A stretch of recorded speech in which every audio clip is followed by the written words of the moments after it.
Hello and welcome to Week 3 of the Upsurge Minor League, broadcasted by Bombers Live in association with Esports.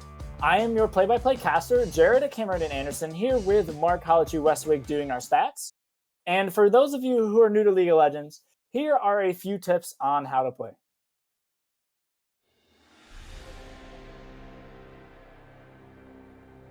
League of Legends is a team-oriented strategy game where two teams of 5 players work together and attempt to destroy the enemy's base. While that sounds simple, it's easier said than done. Players can choose from a roster of over 150 champions, each with their own playstyle and unique set of abilities. With 5 players on each team, there are hundreds of millions of possible team compositions, meaning no two games are the same. Teams play on opposite sides of a map called Summoner's Rift, which is divided into 3 lanes, called bot for bottom, mid for middle, and top for, well, top. In between the lanes is the jungle, a shadowy area full of neutral monsters that can be taken down to earn powerful rewards for yourself and your team. It's really more of a forest, but just go with it. Each team typically sends 2 people bot, 1 person mid, 1 person top, and puts another in the jungle. Each lane is a path between each base protected by several turrets. You need to destroy the enemy's turrets to get into their base and win the game, which sounds simple, but turrets are very tough and take time to knock down. A single champion on its own is nowhere near strong enough to destroy one. To do that, you need the help of minions. Minions are small, computer-controlled units that walk down each lane in waves. Each team wants to use their minions to push up to the enemy turret in order to chip away at it while it attacks the minions. Taking down towers, minions, and enemy champions grants players gold and experience that they can use to empower their abilities and buy items, making them stronger. Taking out enemy champions also takes them off the map for a period of time. Respawn timers start out short, but by the end of the game they can last upwards of 40 seconds. The team that balances all these variables the best will come out on top and destroy the enemy nexus. Games typically last around 30 minutes, and often 2 teams will play in a best of 3 or best of 5 set to decide who wins the match. Well, that's the basics. Back to you guys at the casting desk. Now that you guys are all caught up, let's take a look at the Upsurge Minor League standings after Week 2 of play. In first place, we have World Class Galaxy at 2-0, and tied for second is Ithaca College, Dragonclaw, and Eclipse Esports. Coming in at 5th, and 6th is IW Title White and BINX Warriors, both at 0-2. So the teams we will be seeing today are Ithaca College versus the World Class Galaxy. And starting off with rosters for the Ithaca Bombers in the top lane, we have Eli Ron Robinson. In the jungle, we have Matt, Icy Sandbag Pulsifer. Mid lane, we have Matt Garfield's Lazaga Kruger. In the ADC, we have Tenzin, CF Card, Namgel. And finalizing our roster with support, we have Manny Manwalrus Sanchez. And the starting roster for World Class Galaxy, in the top lane, it is Falling. Jungling is Yes Hi It's Me. Mid lane, Let's Get Physical. AD carry Osama, and support we have Fly. And picks to watch for this team, I really think the Shen is going to be very high priority, as well as the Hecarim and Senna. The Senna can be flexed as both Fly and Osama both play that. Because Hecarim is something that Ithaca tends to utilize a lot, especially with the Taric down in the support role. So they could jump in with the Taric invulnerability and just wreak havoc in the back lines of the other team. But we are going to take a quick break before we get into Champ Select, and when we get back, the game will be starting. Hello and welcome back to Week 3 of the Upsurge Minor League, where we have Ithaca College on the red side and WCE on blue side. We're starting off with a Lilia ban, followed by an Ari ban from Ithaca. Now, the Lilia ban looks, pretty standard based off what we've been seeing, but Ari looks like more of a targeted ban from IC. For sure. And the Taric ban, something that we're not super unused to with Ithaca College guys. They love running the Taric Hecarim comps. Mm-hmm. Absolutely, very good ban against him. And there's the Shen we were talking about in an early game, quickly followed up by that Caitlyn, another champ we were talking about getting early banned out. So here I'm looking for probably a Hecarim ban next. I agree. I was going to think something like that. And if we don't see the Hecarim ban, I would assume it would be a first pick by WCE, but we have 10 seconds remaining. The jungler does love to play ban Hecarim. Who doesn't love to play Hecarim at times? But the Cassiopeia game banned. Another mid lane targeted ban, so they're looking at the solo lanes as far as the bans go for Ithaca. And the first pick, Samira. Now, Samira is pretty spicy, being the newest character on the roster. She has a lot of unique things in her kit that not a lot of champions have. I see throwing a lot of bans at that mid lane that we were just informed they actually subbed out their main mid laner for a substitute in this match. So definitely took a look at that guy's stats and said, nope, we don't want to see that. Ooh. Ornn Kha'Zix. That's a lot of fun to see. A lot of engage and tank coming in from the Ornn, as well as the assassin coming out with the Kha'Zix. So I'm wondering if they're expecting something a little bit squishier in the jungle, or something that the Kha'Zix will be able to pick off with his single target damage. The Hecarim is still available, but won't be picked up. Instead, it'll be the Graves, followed by a Mordekaiser for WCE. So getting that top lane pick in to counter the Ornn, a very good matchup. I'm not a fan of playing Ornn into Mordekaiser, that's for sure. The passive just tears him apart at all points in the game. It's just not worth playing into. And it'll be the Jhin into Samir. We actually saw this matchup from Ithaca College last week in their game against Eclipse when they picked the Jhin into Samir and actually did pretty well into it. So we'll be definitely looking at them to repeat that good performance again this week. We saw it in the first week too, and it did very, very well. But starting off the second ban phase, we have the Leon and Alistair knocked off, two hugely CC and tanky supports that we know. Well, Manwalrus loves his Alistair. I'm interested to see what Manwalrus will play with the Taric and Alistar gone. That's kind of most of what we've seen from him so far in this league. A lot of support's been going into it. I'm assuming we might see the support pick here. I'm thinking maybe a Rakan. I know he's gone into that recently, or maybe a Thresh to go along with the Jhin. That's a good combo, but we'll see. They took away the Morgana, something very good, very good and very reliable CC that you can pair with the Jhin, and Leona being taken away from Ithaca College. A lot of these hard engage supports that pair really well with the Jhin, but as you were saying, there's the Thresh lock.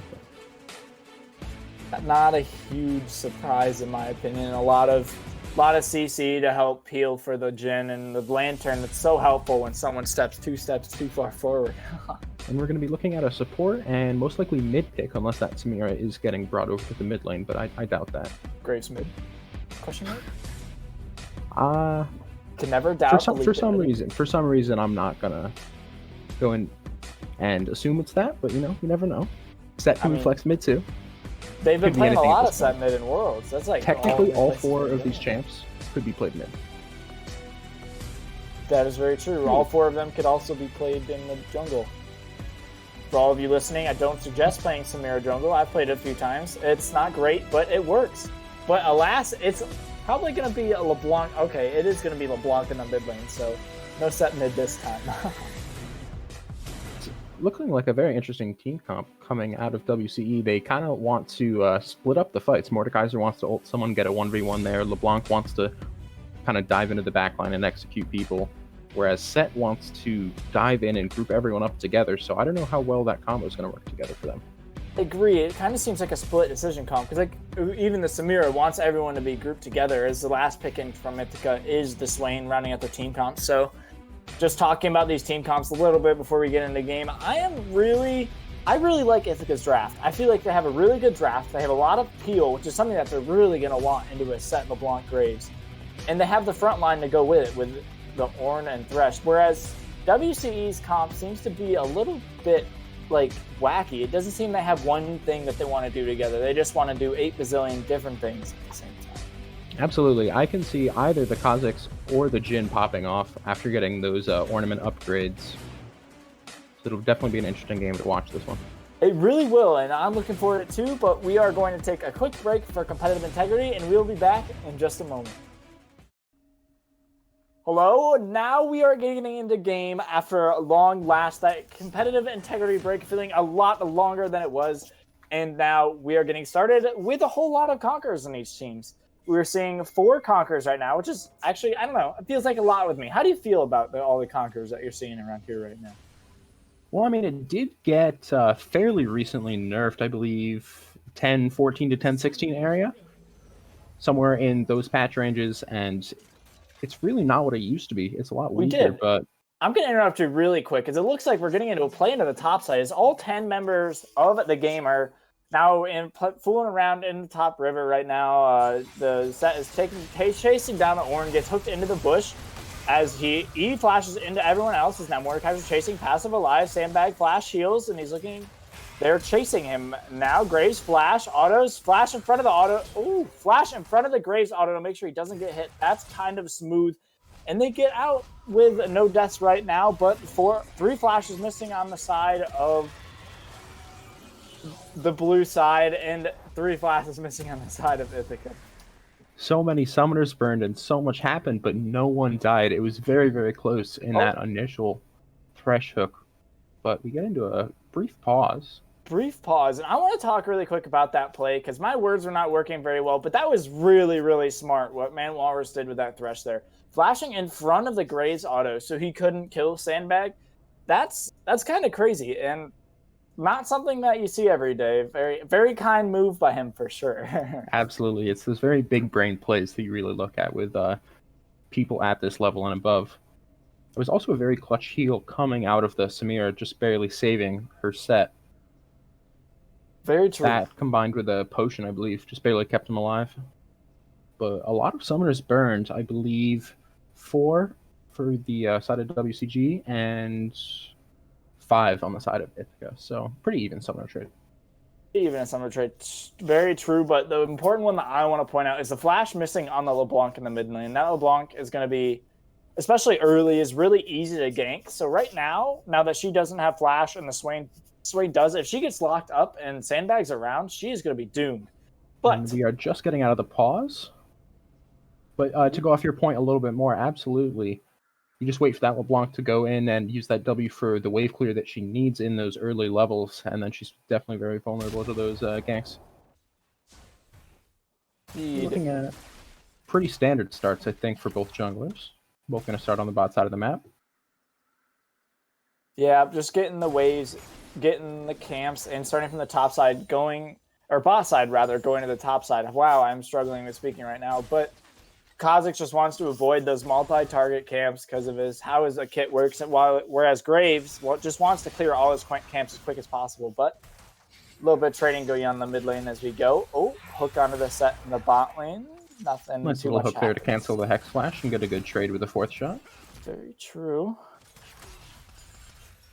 And I do think that this bot lane is actually very Ithaca favored with the early aggression that the Thresh Hook and Jhin 4th shot can provide you in those fights. I do agree with that. And the extra range that the Jhin has is also just going to be so helpful in these fights, trying to stay away from the set so you don't get pulled in. But extended trading happening in top side, Ornn not having a fun time, as we know he's probably not going to have in this matchup, but alas. Doing Ornn things, becoming an assassin, mage, warlord, tank, doing his thing. Yeah, you just really want to get to that level 13, level 14, start upgrading your allies' items. And if you can do that without dying, you're in a pretty good spot. Pretty decent trade going on in the mid lane with Garfield's Zaga coming out a little bit low on HP. Agreed. Another trade like that, and he will definitely rather have to blow his flash. And it looks like Graves might be doing a little bit of digging going into Sandbag's jungle. It looks like he's going to just put a ward down because he sees there's no camps up and grab that Scuttle Crab before heading to his top side. Ooh, LeBlanc missing the distortion. That's huge in that fight. So if she had landed that and put down the Ignite, I'm not sure that the Swain would have survived this time. But yeah, I think that might have just been enough to kill him. But alas, nothing for the LeBlanc to get there. Graves is going to be padding up towards his blue buff along with Kha'Zix, who is sitting in that top tri-brush at the moment. Just waiting to see if Mordekaiser is going to overextend. There is a very large wave grouping up on Elaron's tower, though, so maybe he's looking to protect from a potential dive there. And there is, and it looks like he might be getting collapsed on with the Scuttle Crab here. We're seeing on the way pings coming down from the LeBlanc and the Mordekaiser. But he's just he's gonna have to give it up. That's an unfortunate one. No, completes the double scuttle. Yeah, double scuttle for the Graves. Like, a lot of vision, but we're seeing extended training now in the bot lane. Is Jin is taken a very, very low and killed by the Ignite from the set and the auto attacks. And there goes Thresh. Double kill now going on the side of World Class Galaxy. And that's definitely not a good look for the Jhin Thresh lane here. You really don't want to get behind early in this lane. That double kill is going to really fund Samira and let her take control of this lane. Jhin will really never have priority ever again. It's unfortunate to see now, because Samira, especially with how her scaling is right now, she's going to get super big, super early, and now that she has even more kills, it's going to happen sooner than it was before. Ugh. Very interesting that Elaron on this Ornn able to build up actually a pretty sizable 10 CS lead at this point. Yeah. Despite getting shoved in. I agree, even though there's only about a 3 minion difference in that wave at the moment. Very true. I mean, he does have that huge wave up there, so I'm assuming that Mordekaiser will be able to catch some of that up, but otherwise though, there aren't too big of CS leads as we look around the map. Graves is up by 2 camps now because of those Scuttle Crabs, and small CS leads otherwise across the map. Nothing too big other than that Ornn and Mordekaiser. But Set is roamed mid. Graves is around to gank it too, maybe looking to see if they can get an overextension out of Lazaga here.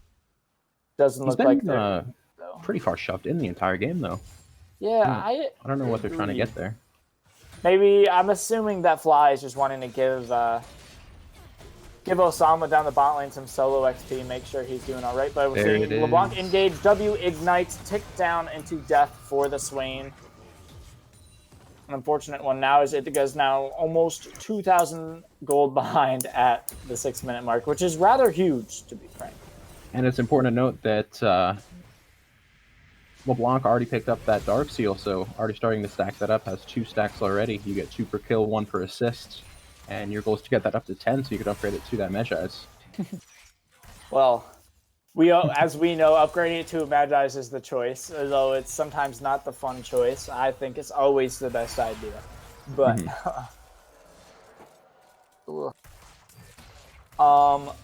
so we're starting off with a cloud map today, and if you did not get it from the intro clip, there are 4 different drakes that can spawn: Cloud Drake, Ocean Drake, Mountain Drake, and the Infernal Drake. Each one giving a certain amount of buffs, and after the second Drake is taken, the map will change to envelop a Drake that has not yet spawned, and then it will only be that Drake spawning for the rest of the game. So this game, we're starting with a Cloud Drake, which is a little bit of CDR and movement speed, which is not super impactful with the first one, but I would think that World Class will be going for it very soon.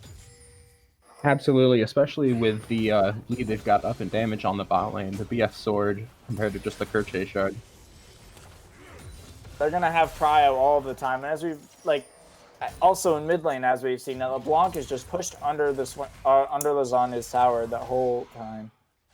So I would assume that Graves is going to work his way bot side, and then he will start up that Drake. I'll be interested to see when Sandbag hits 6, however. Because that should be when the Kha'Zix really starts to try and get some of his lanes ahead. I wouldn't be too surprised to see him try and head into this mid lane. Trade top lane, just poking at each other as we keep going. And yeah, you're right with that. I feel the Kha'Zix should be hitting 6 shortly, probably in 1 or 2 camps. Oh, more trade going mid lane. Garfield has to blow his flash to escape the chains of LeBlanc, although he doesn't really escape chains, but he escapes death, and that's probably what's more important. Graves going to pick up this red buff, and he might just head on over to this dragon right now, as Ithaca's bot lane just went on a reset, and he knows that Garfield's Lazaga is pretty low and will need to take a reset soon himself. And you were right, he is starting up that dragon. He sees that the Swain of Lazaga has to back. And because Ithaca's bot lane is pushed so far under their tower, no one's going to be able to come and contest this. It'll just be first Drake over to WCG. And we will be seeing that Ocean map next, which means it'll either be, or excuse me, not Ocean map, Ocean Dragon next, meaning it will either be an Infernal or Mountain map. 2 very different maps indeed, because the Mountain map brings up more terrain, and the Drakes give a shield, or give passive resistances until you get the 4th, but Meanwhile, Hex Flash into the bot lane, under the tower, gets Eli Ron a put, and he will be taken down by the Graves ult, but the Flash Ignite auto from the Thresh will take down the Graves for a 1-for-1 trade. That was one of those cheeky little surprise ganks you always see from set supports. What they do is they Hex Flash over that wall. Oh, fight mid lane, Ignite going down onto the Swain, but LeBlanc will just back off for now as Swain pops his ult. Ornn taken into the Shadow Realm, is able to knock up the Mordekaiser. One auto, maybe always giving it to Sandbag. That's how kind of him, and he will flash auto to get that kill. But I think that's actually a pretty smart play. And Lazaga died. We must have missed that, but LeBlanc was able to take him down once again in the mid lane, which is unfortunate to see. Absolutely, this LeBlanc definitely going to start snowballing with that Lost Chapter and 4 Darkseal stacks. The Sandbag getting caught out. Caught out, ignited, and killed as now Fly is chasing down Eli Ron, trying to prohibit his escape, but Ornn, the tank assassin mage will just walk away and be perfectly alright. Just getting chased down by the support set, never a great feeling, but... It do be like that sometimes, though. And Rift Herald is available. It'll be interesting to see if World Class Galaxy chooses to go for that one. I think they will go for it. The Kha'Zix is heading bot side. They have Prio in both the mid lane and the top lane. It's just another objective that Ithaca can't really look to contest right now because this LeBlanc and Set are so strong. Both falling and Yes Hi It's Me are on that at the moment, so it looks like it will be going over to World Class uncontested. That set room did let Ithaca's bot lane push in just a little bit, make up a little bit of the CS difference, but still a 20 difference. And now Seth's back looking for a fight. As Samira ease in, hook lands onto the set, but they are looking for the Jhin. They don't want this Thresh at all. Sandbag's now coming to the back as Fly ults CF card in the back line, but Samira ult comes out. Double kill for the Samira now. As potential dive was kind of looked on top side. Nothing too big happened of it though. That's the second double kill for Samir this game. She is so very confident. Strong, and she is still chasing this Kha'Zix E onto the Gromp and the auto, but it looks like Sandbag has just made it out for now. And meanwhile, on the top lane, another extended trade going on as Mordekaiser is looking to dive the Ornn. Ornn flashes away. Interesting flash there. Interesting flash indeed, but it saves him his life, so we'll call it good for now. Uses the Ornn horn to knock some of the wave away, but here's Graves. He's gonna get ball. Oh, misses the E on the turret as well. Yeah, when we said interesting flash, that was a capital int. Capital int for interesting. That's not really what you like to see. As now WCG is pushing in towards the tower, but Swain is gonna try and get the minions off this tower. Great starts at first, but here's the fight. Sandbag jumps into the Graves and wholly eliminated. He is taken out. Lazaga now trapped in the Shadow Realm with the Ornn. Will not make it this time as he is now 0-3 on the Swain. LeBlanc is hunting. Ooh. LeBlanc knows he's here. He is hunting, but we have an Alcove Gamer on the side of Sandbag. He will try his best to survive, but I don't... What is the chain length on that champion, dude? It's pretty long. Too long, in my opinion, but the fourth kill now going on LeBlanc. Oh, yes. Do you see what I see? Oh, well, we'll talk about that in a second. As Manwallers now lands the hook on a Fly, who then ults Jhin into the backline. Samira is able to kill Manwalrus's CF card's running the wrong way. That's the third double kill of the game. Oh, goodness. Third double kill, 6 kill in general for the Samira. This game, I hate to say it, but this game's looking over at the moment. Yeah, this is... I mean, it's already 13-3, down almost 5,000 gold. It's only 13 minutes in. It's not looking great. We have seen him come back from worse, but I don't think it was quite this... I don't think it was quite this bad. Yeah, I don't think it was quite this bad, and now I'm going back to the thing that I'm excited about. There's a nice little book that we see on LeBlanc that just makes me very, very happy, the Magi's Soul Stealer.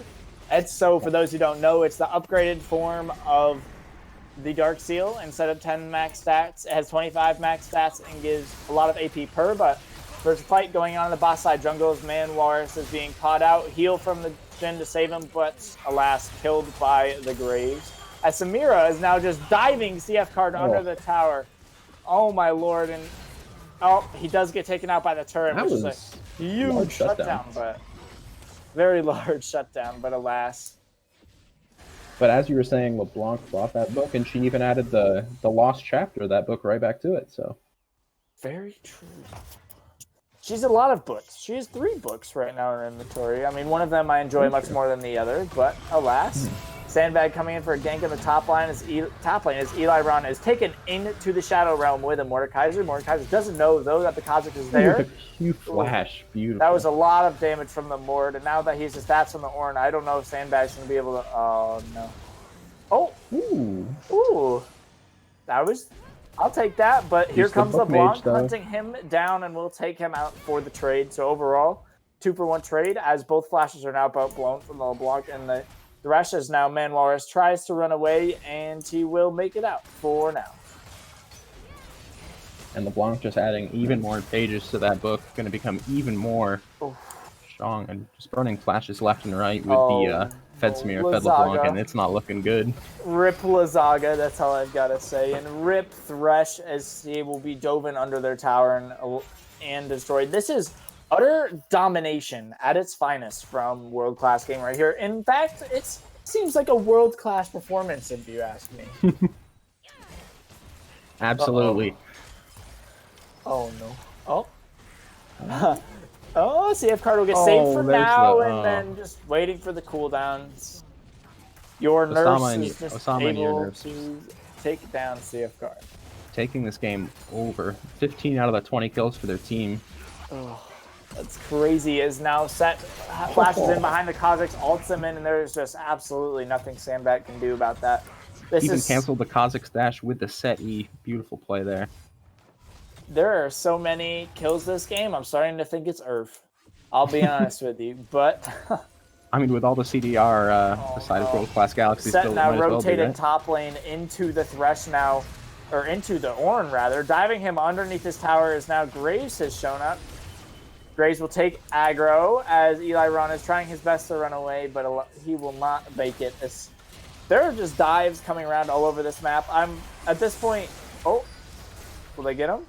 One more shot from the Jhin will take him down, but no, Graves will survive right now, and I just honestly think if this was solo queue, it would be the biggest FF at 15 either. I don't know if there's anything Ithaca can do to come back into this. I agree with you, and especially after seeing a dive played to perfection like that, just perfectly juggling aggro between multiple lanes. All 3 members.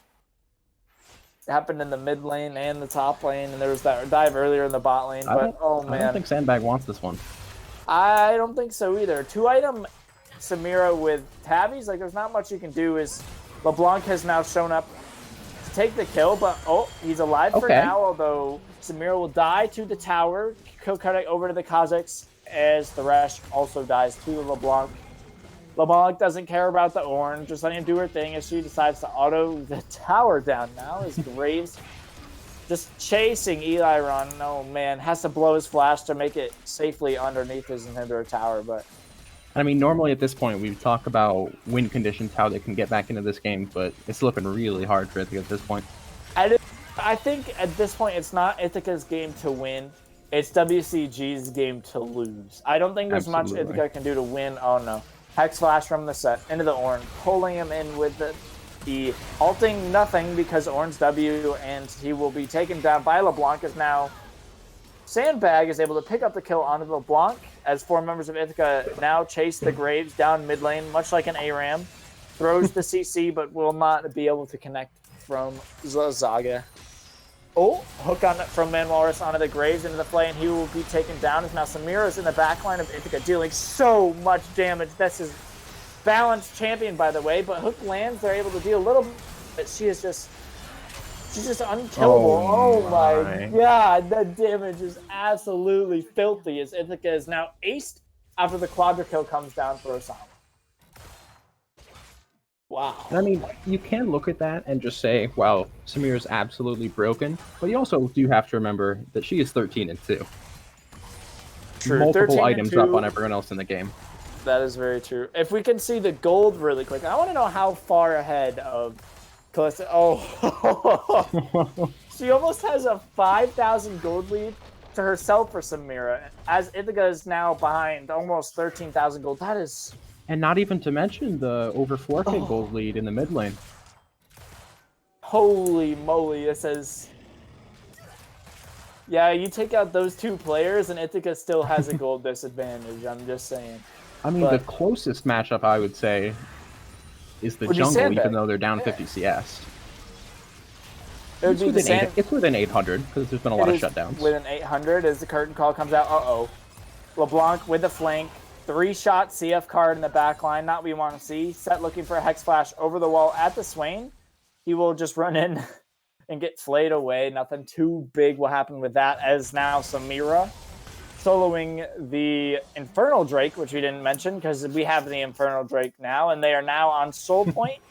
So at 25 minutes, if World Class Gaming, or World Class Galaxy, will get this dragon, they will get the Infernal Soul. And for those who do not know, when you stack 4 dragons, you will get the Infernal Soul, or you will get a soul in general. Oh, and I don't even think it was worth saying anything because he's already done it 5 times, but Garfield's Lazaga dies. To the LeBlanc. He's... Oh, hook misses. Pull in into the LeBlanc that does so much damage. Sandbag is trying to run away, but he'll be punched in the face by Set. And they're trying to make plays, but they're down 15,000 gold. There's not much. It's not going to work out too well for him, unfortunately. Yeah.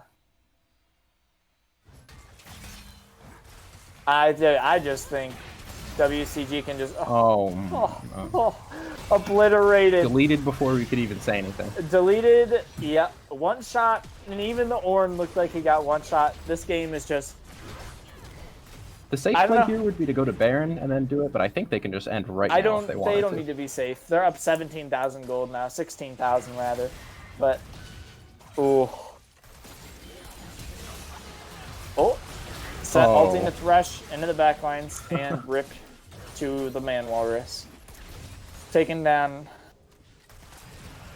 Definitely not the best showing from Ithaca College, but very well played from World Class Galaxy. Hey, it's just game 1. This is their warm-up game. They, they didn't get their coffee in for that first one. It is a best-of-3 series.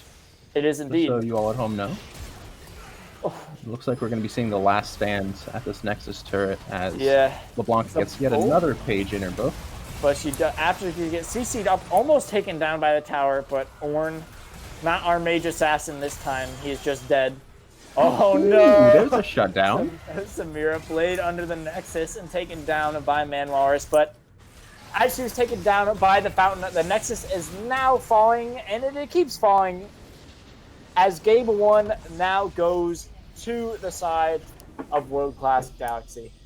And, I'm going to say it again. I know I already said it once, but I want to say it again. Utter domination from World Class Galaxy in this first game. It almost seemed done from level 2.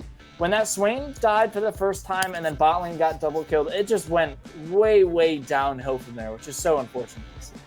I absolutely agree with that. And, I mean, no one on the side of Ithaca had a KD over 1. So it'll definitely be hard for them to improve, to come back in this series, but we'll definitely be excited to see it. And it's definitely possible to happen. Like, everyone has bad games and stuff goes down, but we will see what happens as we take a quick break, and we'll be right back.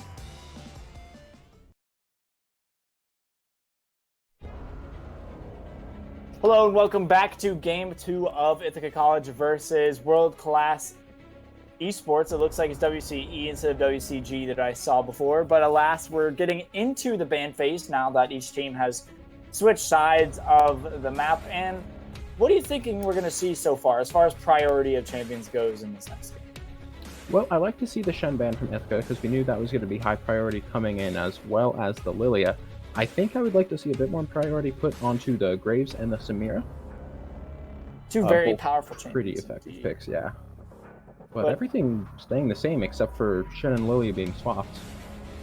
Oh, and there's the Samira ban. So unfortunately, we don't see that. So hopefully we can see maybe a first pick Graves here. I think that would be something that I think a good look for. But I'm definitely looking for a jungle first pick from Ithaca College here, but I think it's going to get countered by a Senna on the side of World Class Galaxy. Senna, another one of those strong picks that can be put in ADC or support. Hecarim, there we go. Didn't see it in the first game. But we get to see our speed horse this game. Unfortunately, he will not be partnered with a Tarek that we know and love to see, but regardless, we have our speed horse. Now, how's the Graves into Hecarim matchup as our resident jungler? So, as your resident jungler here, hey, me, but Hecarim is really farm, or they're both really farm related, but Hecarim is a little bit higher gank priority than the Graves would have because of his movement speed, as we see the Graves locked in. I'm glad we talked about it, because yeah, we're going to get to see it. Yeah, so the matchup can be either sided. It just depends on who goes really well. But for the most part, from these junglers, you'll see a lot of farming, as you're seeing a lot of in this meta. A lot of cycling camps who can... Ooh, wait, I don't want to talk about that. I want to talk about Fiora. Now, that's... I know that Eliron loves to play Fiora into Ornn as a counter. It's an Eliron special for sure. A huge tank buster. And something you don't always see, but I am very happy we are seeing it. Absolutely. And the Alistar banned away in the second ban phase last game, so Ithaca putting a bit more priority on the support, going to pick it up in the first rotation. I wouldn't be terribly surprised to see either a support counter pick or the Senna coming out from World Class Galaxy. Either, and you know, I'm just kind of like nudging your shoulder a little bit, but Ithaca's building a comp that we could see a Singed in. Just saying. Just saying. Singed could work with this team comp. It will be a support pick, Bard into Alistar. Not too much of a surprise, as we saw from their support last game. He was huge on roaming around the map and making plays, and that is something that Bard loves to do. He will stay out of his lane the whole game if he can, just so he can be helping out the other side of the map and collect chimes. World Class Galaxy going to ban the Zillion away from Garth's Lazaka. I actually really like that ban, because Fiora with imagine Fiora with a Zillion is just unkillable. Ugh. It is. Blanc going to get taken away as well. No surprise there, as we saw that completely dominate last game. Ashe, a pretty meta AD carry, taken away as the 5th and final ban from World Class Elite, and now we're just waiting on that 5th ban from IC. And it looks like it will be the Cassio again. Man, it was Ezreal, though. The insta-lock. Ezreal Bard, a really safe lane, making sure that Alistar isn't going to have much of anything in this lane, or even. He's not going to be able to pulverize in, or headbutt pulverize in on anyone, because he'll just get eat away. Ezreal will use his phase to just get out of it before it can happen. And leaving the counter pick on the red side to the mid laner. So it'll be the Kaisa pickup for Ithaca, and now Ithaca will have to blind their mid laner here, so we'll see what they go with. Oftentimes, as you said, Singed is a good go-to blind pick. You never know. You really don't know. Singed would give a lot of, even more, really good peeling ability in frontline for the Kaisa. An Ivern? Maybe. Actually, that maybe is AP Kaisa, but the Ziggs. Oh, I love this pick. Ziggs is so broken right now. He's so good. You can just be as safe as you want in your lane. You can be chucking bombs from under your second tower, basically, and farming. It's broken. And farming under his tower is something he grew quite used to last game, so hopefully it'll help him out. As looks like WC is finishing off their comp with an Azir. Now, they have a scaling comp, WC have. They're looking to play in the late game. They're looking to team fight and tear you down front to back, whereas Ithaca is trying to get in there, is trying to pick you off and push from the side lanes. So this will be a really interesting game, I feel. Just because each team is going for something different. I really agree with that, and although World Class Galaxy has gone for this super late game scaling comp, when you look at that Azir, the Ezreal, and the Ornn upgrades, it's not actually terrible for Ithaca, because they do have that Ziggs wave clear, as well as the Kaisa scaling and the Fiora late game potential. Hecarim does fall off a bit, though, so it'll be interesting to look at how they want to play this one out, whether they want to go for that early aggression, or if they're happy to kind of sit back and let it go to the late game. Interesting indeed, and we'll see if World Class Gaming will keep up their domination, or will Ithaca come back and do good in just a moment. Getting into Game 2 now with Ithaca College and World Class Galaxy here. It is looking interesting after the game one was a slaughter towards the side of of World Class. This time, Ithaca hoping to bounce back. You said slaughter. I think that's a bit of an understatement. Well, then what word do you suggest? It was an absolute massacre. I don't know. It was just bad. But hopefully, genocide of Ithaca College members. well, hopefully What if not they too all tilted after flashed that over this loss. wall? Bard What if they be able to start his E. Hopefully he that's does. true. Invade coming now is poor CF card is in that bush, scared of what is to come, but he will get vision of that Ezreal walking back into the tri-bush, so they know that World Class here may be looking for a little bit of an early cheater invade, maybe? No. Nope, they will just back off and head to their own side of the jungle. And I wonder what that'll on the mean way to for... tanks. Ooh. Oh, wait, this is 5 bazillion IQ what they're doing here. So what they did is that they knew they had it worded, so they wrapped back around to where they knew Ithaca didn't have vision and are now going to go in once again for the late invade where Ithaca doesn't have any vision. So they're going to have no idea this is going on. Wow. No vision here, and Hecarim is on his wolves. This is a really creative play. This should be a free 3 buff, I believe, for World Class Galaxy. Because there's not going to be enough information in time for Sandbag to get over to the red buff. It will be interesting to see what this will mean, though, for World Class Galaxy's bot lane being down a little bit of EXP, as well as Bard having to start E in the lane. I agree, but that play is just so creative. Oh my goodness, my mind is just like boggled. That was cool. Okay, that's such an interesting way to use Bard Portal to get ahead. But as we see, like almost every game at this point. Yeah, I mean, pause gang. As we're not sure what is going on right now, but while we are in the pause, let's take a little bit to just highlight some of the items we see. Ezreal is going to be doing the call cut down start. We are back into the game now. Never mind about that. No breaks but yeah, for us. It is the call start. What do you think about that? I think it's really good because, like, when you're playing with a Bard, usually the Bard's not going to be in lane all that much. So seeing that, Grace looking for a little gank in a bot side, coming in, autoing a few times, not taking a tower shot, but just getting out of that just fine. But as I was saying, Bard really wants to roam, collect chimes, and help out other lanes. So I'm not surprised to see the call of Ezreal, the call from the Ezreal, just because he's going to want to farm. Like, he's not really just going to want to fight them, you know? If you don't have a support winning a 1v2, unless you're 9-0 Sandbag's on his way in the top side, though. He is indeed sitting in that tri-bush as the Fiora is fighting. He's on his way the Ornn. Now he pushes in, jumps in onto the Ornn, and it is first blood going to Eli Ron on the Fiora. That's going to be very valuable to have that onto the Fiora already. Going to have her scaling up against this Ornn. Yeah, it is. Tank shred the assassin tank mage all the sooner, you know.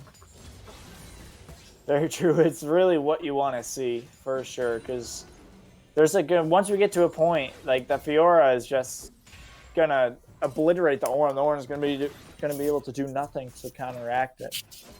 But Sandbag and it's me having a little bit of a skirmish. Sandbag not getting. It was tempting, yeah, but the Graves smiting the red buff, and Sandbag will be taken down in his own jungle, and unfortunate to see. I think that's just a bit of a greedy play from the Hecarim there, because he knew he was about to get 3 buffs, because when you start Wolves and then come down to red after, you know that it's already happened a while ago. Yeah, exactly. But regardless, we're seeing a dive as Eli Ron now flashes away from the Graves under his tower, using the tower to get away. And a mistake from the side of it's me, and he will be taken down to the Fiora. That's such a good use of using that tower to block the Graves auto attacks there.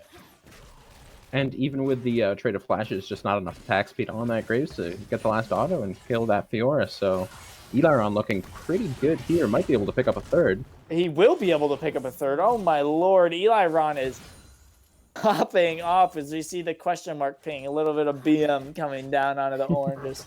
What the heck are you doing, buddy? But, this is the turnaround that we were hoping for. This is what we wanted to see out of Ithaca. Early aggression into getting a lead. Oh. Absolutely. Headbutt pulverized onto the bar. He will get ignited and he will flash over the wall as Kaisa follows with a flash of her own in the heel. One more auto attack will do it. She will get it off and fly will be taken down. That was a lot of summoners there just to kill a Bard. I mean, obviously it's worth it. It is 300 gold in the pockets of CF card, but definitely gonna make him very vulnerable. Yeah, it's me caught out again in Sandbag's jungle, now running for his life. Do not think he will get out of this one. No, he will not, as Sandbag takes him down with the assist from Garfield's Lazaga. And we're only 5.5 minutes in, but already a quick 1.5k gold lead for the side of Ithaca. Very well done indeed. It's a turnaround we wanted to see, you know? It's not down 11k gold yet, so... I mean, hey, we're not quite at 13 minutes yet, so... Also true. And Ziggs, who did have that CS lead early, has since dropped it to the Azir, and will have to back here and most likely burn his teleport. Yeah. Decides to stay for another wave after getting his back cancelled, but... I mean, our boy Azu was just going to push it in anyway, so might as well stay and not miss out on that XP. But just looking at the bot farm, it's not looking too great for this Kaisa Alistar. Almost 2 waves behind. I mean, they've got able to pick up just a little bit of this wave. I mean, there's only 4 minion difference in that wave, though, so still pretty far behind. Getting his back cancelled again.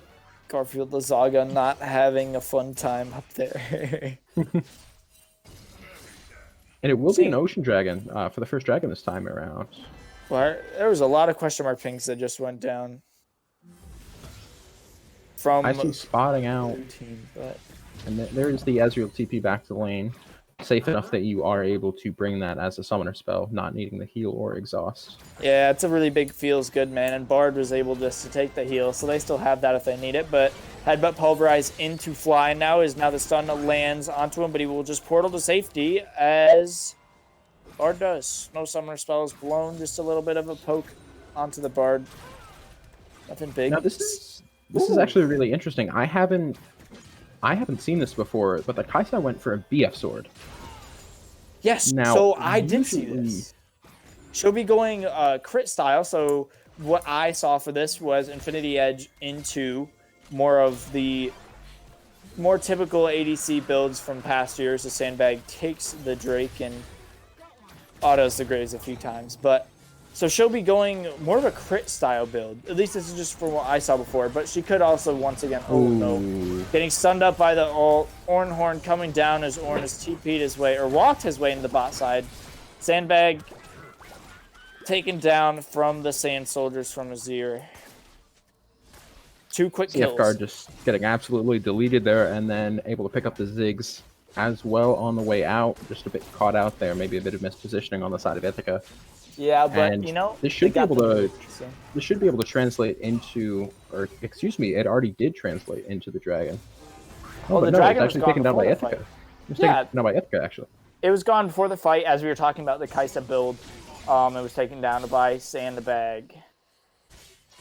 But this Fiora is putting in work on this top tower. Holy moly! And 300 gold bounty well. already. Oh. Building that Trinity Force and the Bork simultaneously, getting that lifesteal in. I wonder if really quickly we could just see the gold difference here in the top lane. Almost a 2,000 gold lead. So all of Ithaca's gold lead is on this Fiora right now. Even more of it, all of it, because Ziggs is down a little bit of gold as well as the Ezreal. So it's a lot of... it's a fed Fiora right there. It's not something that... I don't know, something that scares me as we move into the mid to late game coming up. Absolutely. It'll be interesting to see how Bard and Graves can use their peel abilities to get their team away from this Fiora. As we saw, there's a little gank by Sandbag, counteracted by the flash from our buddy falling. But... Bard ult mid on the Zaga is 3 members from... Stunned up a few of those minions, but not able to get Oh, the no. pesky little Yordle in there. Sandbag was able to pick up the blue, fortunately, as we will just use Phase Rush to not run away, but rather go back in onto the Graves, who is now caught up. Flash killing the Hecarim with his ult, and he will try his hardest to run away, but I think that's a dead Graves, and it is a dead Graves. We're seeing a lot of overextension from Yes Hi It's Me right now, which is not something you see at this level very often, but he's just been caught out multiple times, 10 feet further forward than he should have been. Also not something we saw from him in the last game either. Agreed. Maybe he's just a little bit overconfident from how well they performed before. Azir being forced to burn the exhaust to get away from Ziggs. I think that's actually a very interesting summoner choice to bring on Azir here. You'd think teleport would be a bit better. Bard is going to get jumped on though. And he will. Taken down by the Ignite, unfortunately. Not really what you want to see, but alas. Ornn now chasing down Mr. Lazaga. He will just use the blast pack to get himself to safety. And is it just me, or do those like cup sweet? Are those, I don't know the name of that Zig skin, but that skin line, I just really don't like it. I'm just not a fan. I don't know. Just something about it just doesn't. That Braum one is even worse. It's just I don't like. I recently picked up the Hextech Zig skin, so I've been spamming that one. That's my favorite one, definitely. Oh yeah, the Hextech skins are really good, but Sandbag now taken down by an Bard ult will be stunned into the wall as Ezreal comes through, but Ithaca will just, they won't be running away as Ornn is TP'd in behind them. I didn't see that before. Heal coming out from CF Card, now stunned into the wall as now Manwalrus tries to peel back. Heal for his team. Bard is to flash away, Osama will E over the wall. And Ithaca getting look at the collapsed Azir on now coming by in. 5 members of World Class. This is not looking good. Hopefully Azir and the Alistar will Graves make are it here. out, but... Oh. Eliron has teleport available. He does. It's not worth using it, though. I think... Will he? Oh, he does not get taken down by a turret, so only 1 kill going down for World Class right now, which is really lucky for Ithaca. I feel like all 3 of those members were about to die there, so it's a good thing that they didn't. It will mean, though, that World Class Galaxy does have the prio on this Mountain Dragon spawning in 15 seconds. Although Graves is not there, he may want to start making his way down there, kind of hovering around the top side. I believe just taking his creds at the moment. Looks like he'll be resetting now.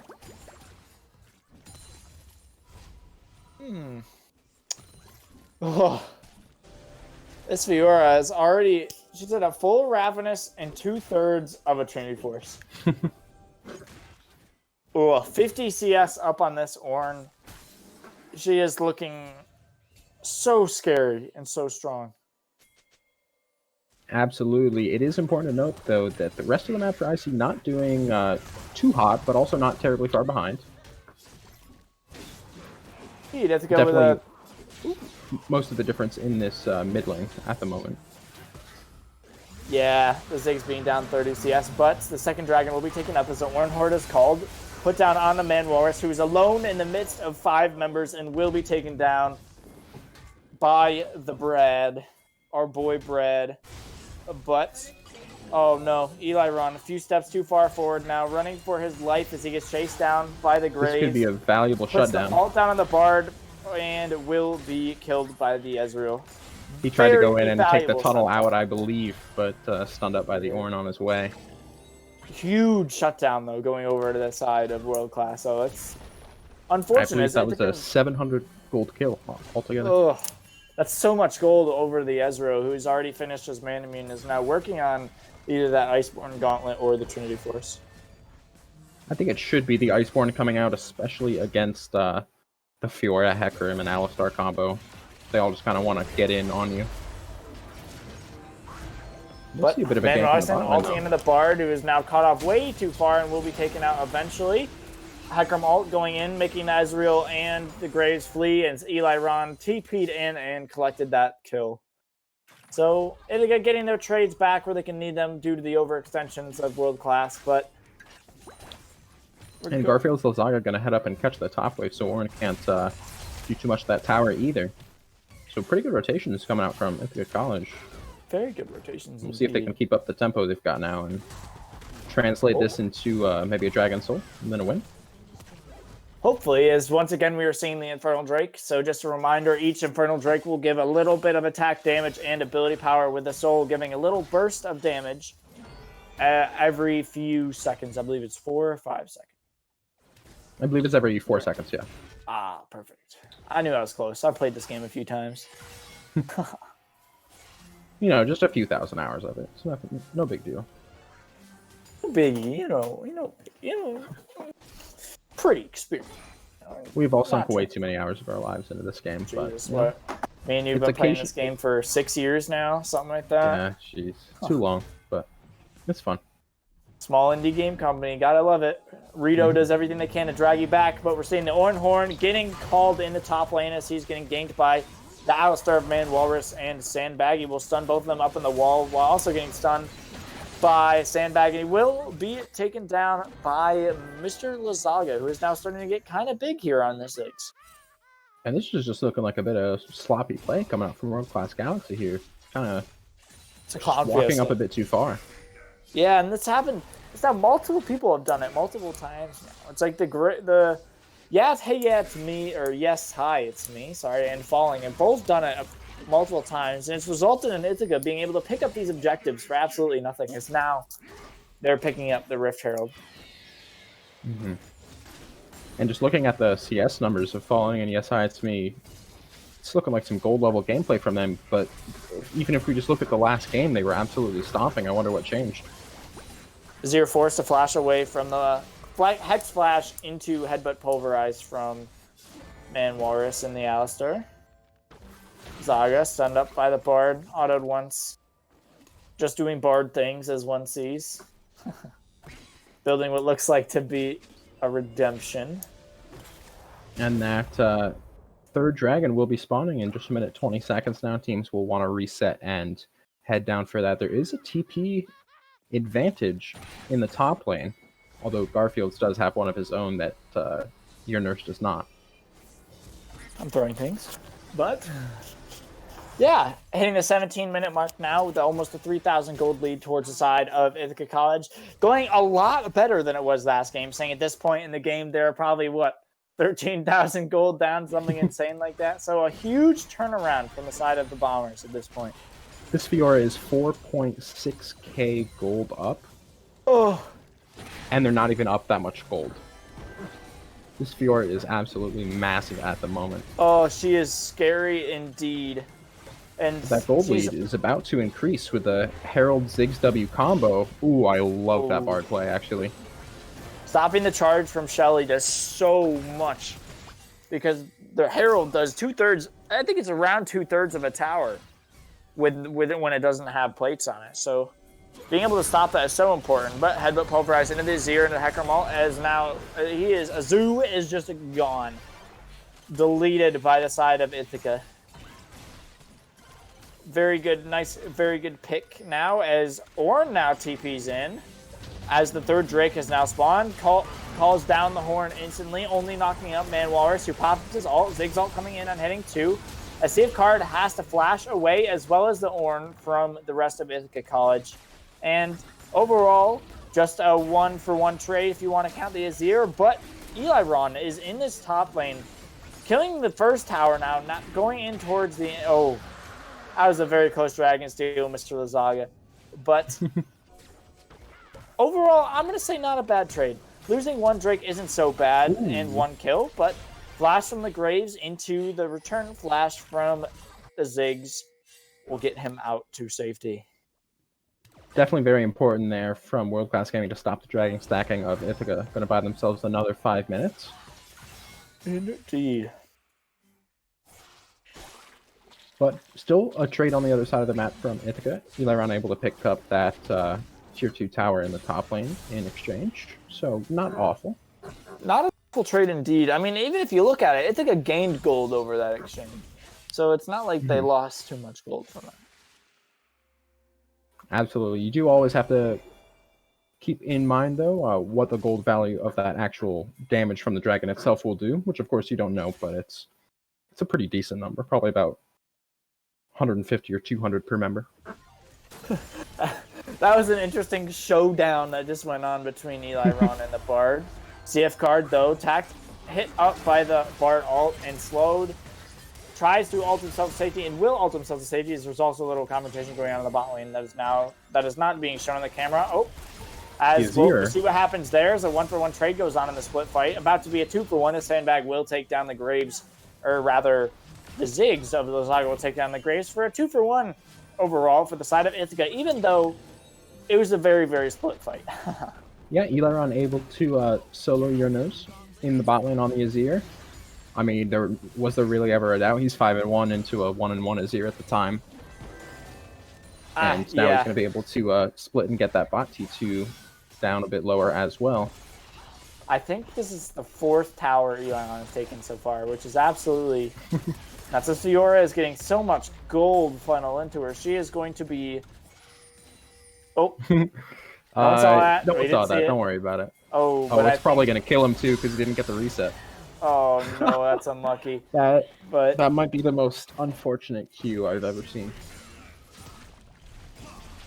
Very unfortunate there, But top lane, Hecarim cancels the dash from the Azir, and he will just be taken down once again, pushing just that much bit too far forward. Able to pick up the big shutdown on that Fiora, though. Pretty valuable. Very, very valuable.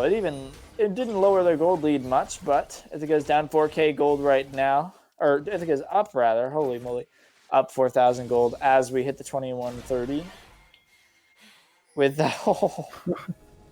He's already got almost 12,000 gold. Oh my lord, he's going to be full build before Ornn finishes his second item. But speaking of Ornn, he calls the horn down onto the Alistar, gets taken down. CF card getting lit up by the Bard stunned into the wall, tries to ult to safety but will not get there and will also get taken down. Is this Bard kill-stealing guy being the polite word I'm trying to use here, has taken multiple kills now and so much gold that would be so much more useful on some of their carries. But regardless, 2 kills that are going to be very much accepted by World Class.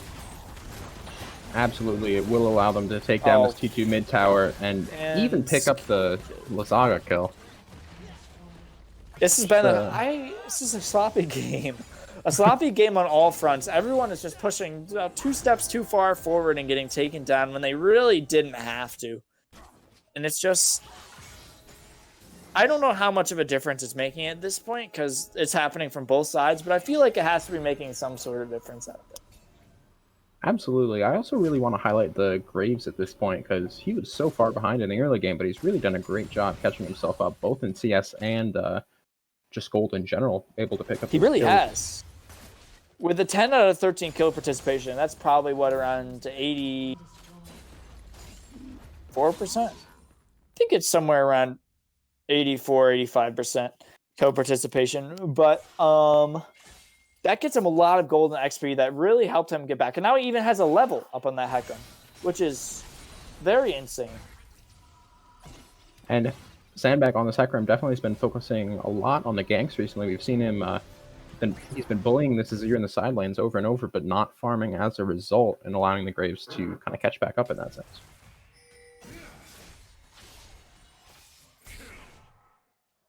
Man, Azir doesn't even do any damage to the Fiora, who has very little MR other than that Death Stance. Well, the Fiora has a full item up on him as now Ithaca sets up the Death Brush, trying to pick off the Bard. Hecarim Eing and ulting him off to the side as now we have a split fight. Ornhorn being called down. Will be knocking up just the Kaisa as the Graves is the first one to fall. Ezreal going in and is able to take down the Ziggs as now Bard will die as well as Alistar as the Azir will ult him and his teammate back to safety. But oh man, Ezreal, you are not in the right spot. I don't know about that one. I'm not sure about it either. He gets taken down and overall, unless the trade continues, which I'm not sure it will be a 3-for-2 trade for Ithaca as well as the Drake. Getting taken by Sandbag. It'll be very useful for them to pick up this 3rd dragon, their first Infernal, and put them just 5 minutes, 1 dragon away from getting that soul, which will be absolutely huge. It will be indeed, as once again seeing someone stepping one step too far forward and having to use everything to get out. Oh, man. Eli. Hot shopping. From all those question mark pings going down, I would say they're a little bit tilted at this point. A little bit mental boomed, as they say. This Fiora is wreaking havoc across this map. You can't escape her. She just doesn't die because of the Death Stance and the lifesteal from the Ravenous, but regardless, has completed the Flame Horizon on Ornn 2, over 110 CS up now. But we have to talk about ornaments. Ornn is now level 13, one level away from being able to give ornaments or upgraded items to his teammates. So I would assume the first one will go down on the Bork that Ezreal has. Yeah, that's really the only option he's got at this point. There's no Youmuu's completed on Graves. No death cap on his year. No death cap on his year. I mean, he could do the redemption. Yeah. That doesn't seem worth it to me, though. I mean, Bard has been kill stealing so much. Maybe you want more gold efficiency, but... Very true. Very true. But Bard missing his ult onto the Kai'Sa in the mid lane. Won't be able to do anything about it. And there actually has been a slight comeback coming on from World Class Gaming, now within 3K. So We're down much as much damage as 5K put down earlier. on a man Walrus. Poked out after stepping just a few inches too far forward and out of vision. Holy moly. That Iceborne proc with the Ezreal Q, the Mystic Shot rather, really chunked out Lazaga there, that is for sure. I think World Class Galaxy's key to winning this game is going to be to try and find that 4v4 fight where Eliron is not there. And then to just try and either bait out his TP or find a way to cancel it with the Ornn. And that should be... Oh. Ornn, and they know TP Eliron's not there. They don't, but Eliron looks like he's just going to take the inhibitor, so they might trade the inhibitor for the Baron. They know Ithaca's contesting the Baron here as Ziggs ult comes down. Fiora kills the outer turret as Ziggs is now taken down. Hecarim ulting and onto the Ezreal, who gets all taken down by the Ornn. And a huge three-man knockup by the Alistar as Ezreal is now running away. Very, very full as now... Oh, he will get queued and killed. Ezreal will die, but Eliron's on the Nexus towers. With the first one going down and the second one getting damaged, oh man, I don't think that was a worthwhile Baron. Well, not in the slightest. It'll be up to them to see what they can get out of it. If they can translate this Baron into more towers or maybe even an inhibitor to delay this soul by another 5 minutes, then I think it could be worth it for them to lose that Nexus tower. I mean, they got 2 kills and a Baron, and they lost one member, lost an inhib and a Nexus tower. That is so huge. I don't know. Now with Supers pushing in towards that bot side, I'm not even sure what World Class is going to be able to do there to help them out, you know? But regardless... Yeah, they're going to have to try and get someone to stall that wave while the other 4 go and contest for that soul, or maybe just push it out and try as 5. But I believe that World Class Galaxy are going to need to contest at this dragon in the next minute and a half. Otherwise, there's going to be no chance against this Fiora. And Ziggs with Infernal Soul is absolutely insane as well. It's scary. Ziggs with Infernal Soul is scary to play against for sure. But it's looking like we might see a bit of an ARAM as all 5 members of World Class are in the mid lane doing the classic ARAM that we all love and see every day. I'm excited to see it from TSM tomorrow morning. But... We've almost crossed 40 kills, and it's not even 30 minutes into this game. Very bloody series altogether from these sides so far. Very, very bloody, but... a lot more one-sided than this one. Very true. Ornhard getting called down as the Bard all will land onto the Kai'Sa as Man Walrus and CF Carter a little bit too far forward. CF Carter is taken down, and there goes Man Walrus is now World Class. Get the full chance to take it down the inhib as it is now a 3v3. Eliron is deciding to back instead of going for this base race, which I think is a smart decision because he's strong enough where I still think this fight maybe is winnable if played right with how strong Eliron is now that he's It'll be close. He needs to get on this Ezreal and kill this Ezreal in order to have a shot. He's so strong at 8 and 2 in this moment. Ezreal is so slippery at the same point. Garfield's Zaga taken down so low and has to flash away to safety from the Ezreal. Redemption coming down is now... Sandbag goes into the back lines as Ornn is underneath the tower fighting the Ezreal. Sandbag taken down. Lazaga taken down. I guess this might be it. Oh, wait, we have backdoor. Wait, look at the backdoor. The Fiora just took out the goodness, the teleport. The game is just over.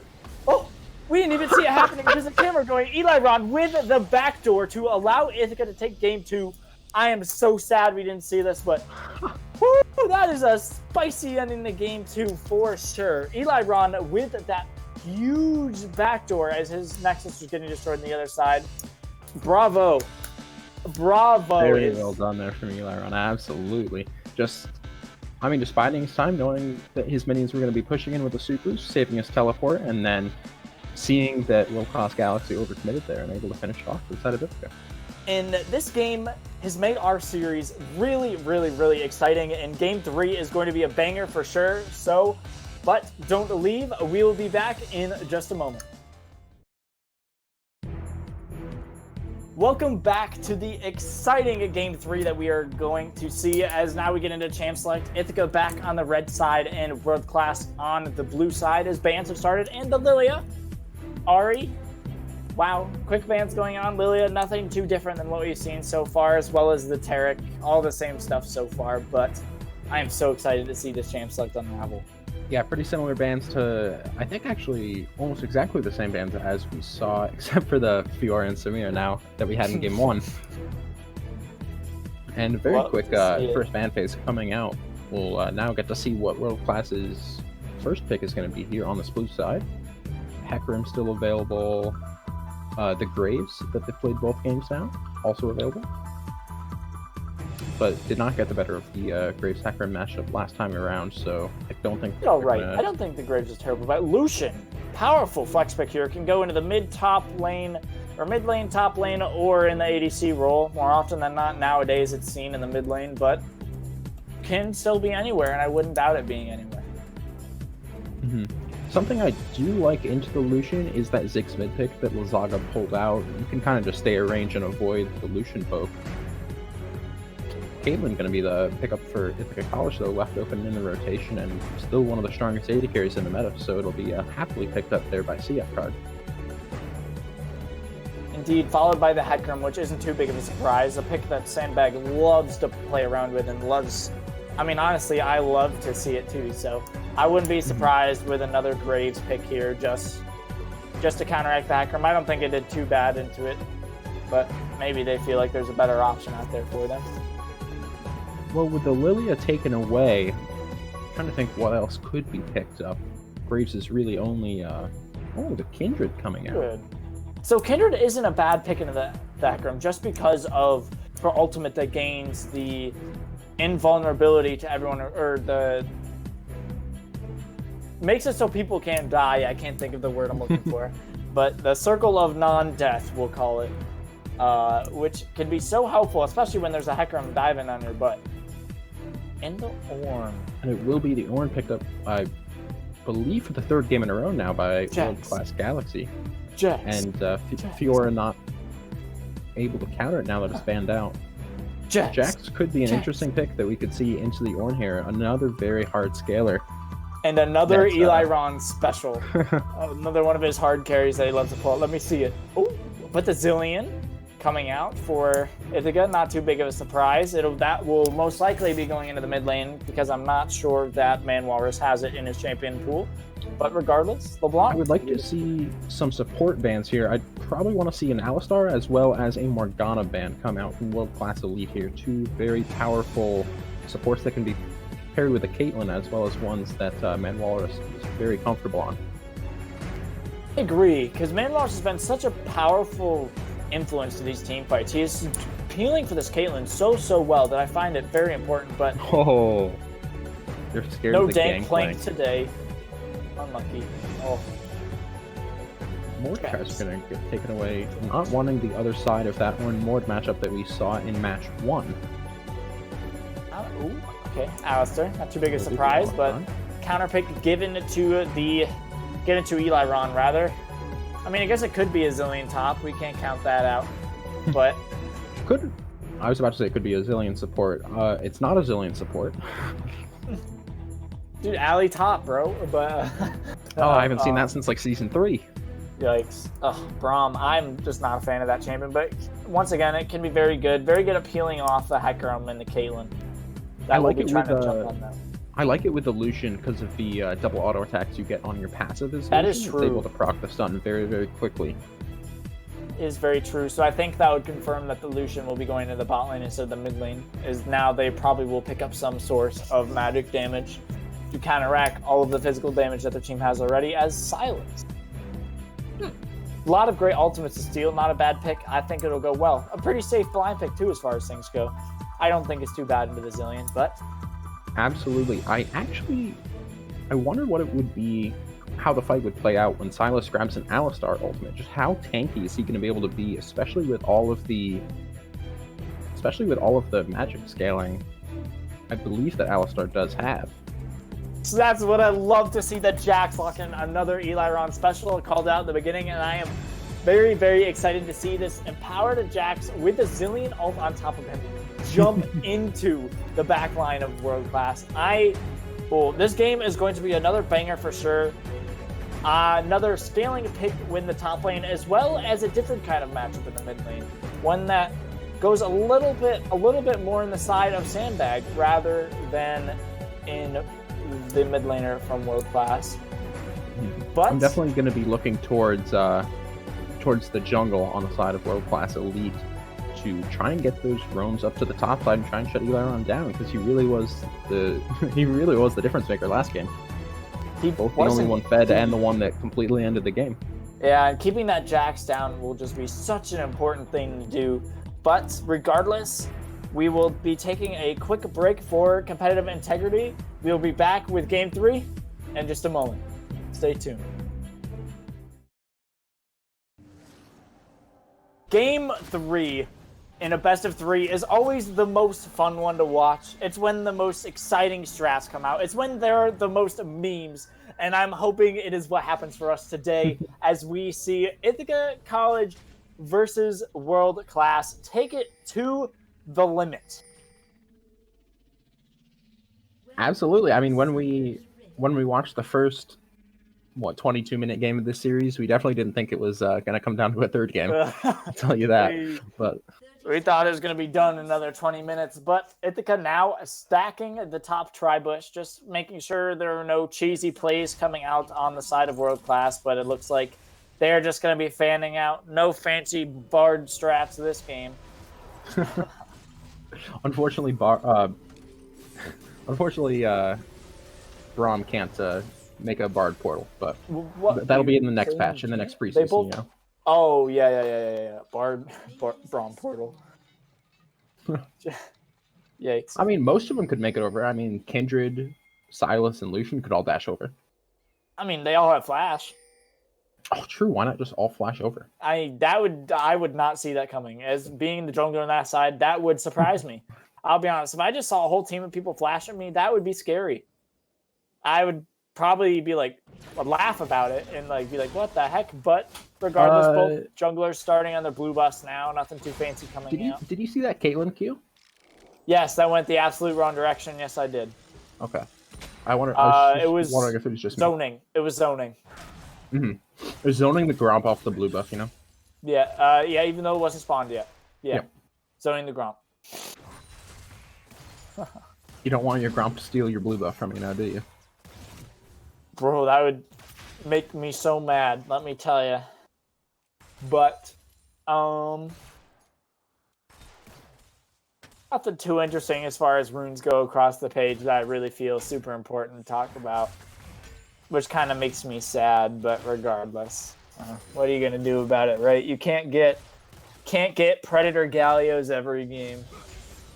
I mean, one thing we can point out is the Caitlyn choice of Keystone taking the Fleet Footwork instead of Lethal Tempo. Lethal Tempo is just more of a scaling rune. It's not that one's really better than the other. Like the Braum landing the Q and the Ignite onto her, flash from the Lucian into the Ignite. Yep, clean play out from World Class. They take down the Caitlyn, now chasing down the Alistar. Not sure they'll kill him, but they'll deal a whole lot of damage before they do so. Very clean first blood in the sign of World Class. Yeah, I mean, we talked about in pregame being able to proc the Braum passive very quickly with Lucian, and prime example of that, by the time CF card flashed, it was too late because the flash auto attack follow, and then stun target easy for the Lucian Q to pierce through and do full damage. such a dirty combo to use and such a good one now as we see Silas chase down Zaga Trying to get the bit. cannon, burning a heal for it. Ooh, yeah, burning your heal for the cannon. Mr. Man Walrus, that's not the cannon you want this time, but... I mean, I'm not going to lie, it's 100% worth, but... I mean, true. I mean, I would probably go for the cannon. I, like, gotta get the gold somehow, you know? I don't want to miss a cannon, but... Silas, missing the With that engage. E hit, that could have been a dead zillion there. Yeah. I mean, but you know, you can't kill me in the zillion. That's what they say, so... And the top matchup, the one we were highlighting, about to be getting some attention from Sandbag.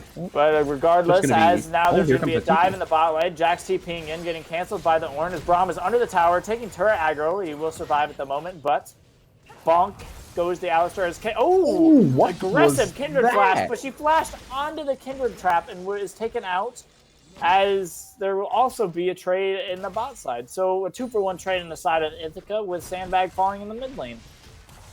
But That entire series of events was very confusing and kind of inty.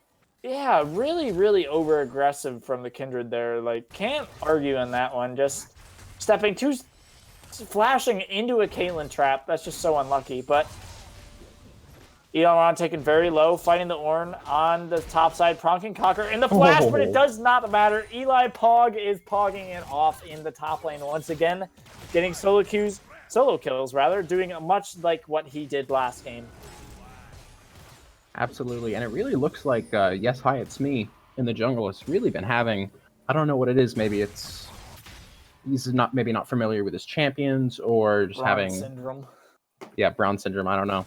But been making a lot of interesting, again, interesting plays so far in this series. I think it's the Bronze Syndrome. He just doesn't know when to stop going in. It's just unfortunate disease to have, but one that is had regardless, as now Braum jumps in onto the Caitlyn, who has to back off, but the passive will be procced and she will be taken down by the Lucian. As now Sandbag comes in onto the Lucian, smiting him down, queuing into the kill. Now with a phase rush proc, he will be able to run down this Braum and kill him slowly. There he goes, and double kill for the Hecarim. Yeah, I mean, pretty much worth it there. Double kill for just a single kill. It did go onto the Hecarim, so the solution is going to be a lot stronger than this Caitlyn at the moment, but as long as they can play it a bit safer, not terrible for the side of Ithaca. Giving themselves about a 700 gold lead at this moment. Fair lead going into it, with most of their gold lead coming in with their jungler, who is 800 gold up at the moment. Mm-hmm. But it looks like Manwars actually brought Futurist Market, as he is negative 102 gold in the pocket right now. oh, he hit that. Silas hitting his end of the tower. Zillion all getting procced and will be busted.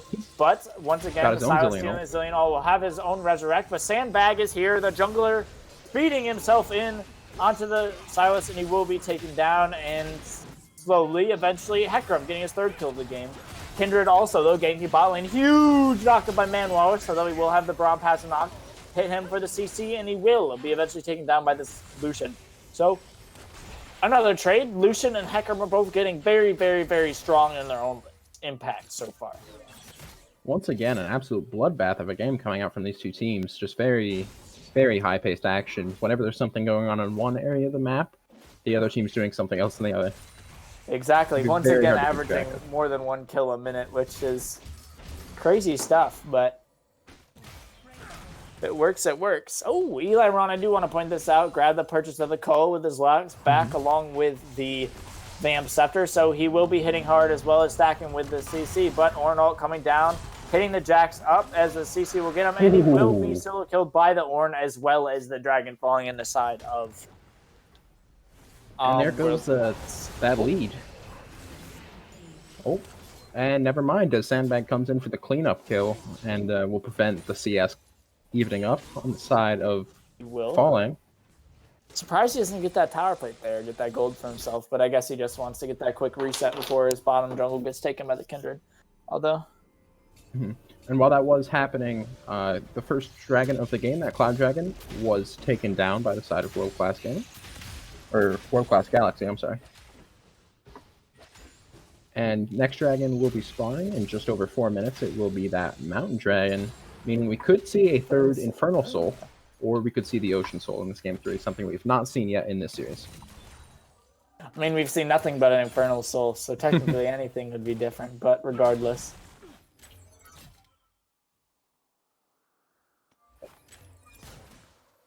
And so far, nothing too crazy in terms of CS differences. Top lane being the furthest ahead at 6 CS or 1 wave ahead, but definitely the most even game we've seen so far. Well, as far as CS goes, I mean, Yeah. Ithaca is up 1,300 gold. That is a fair amount at 8,000 or 8,000 minutes. Yikes! At 8 minutes. I still 50 think minutes. that at 9 minutes, this is the closest game we've had so far. That is true. Okay, that is true. At 9 minutes, this is the closest game we've had so far. I can't argue that. And Rift Herald will be spawning soon, so we should be looking for teams to head over there if they want that. I would be especially interested to see Eliron go over there and take that, as Rift Herald is Jax's best friend.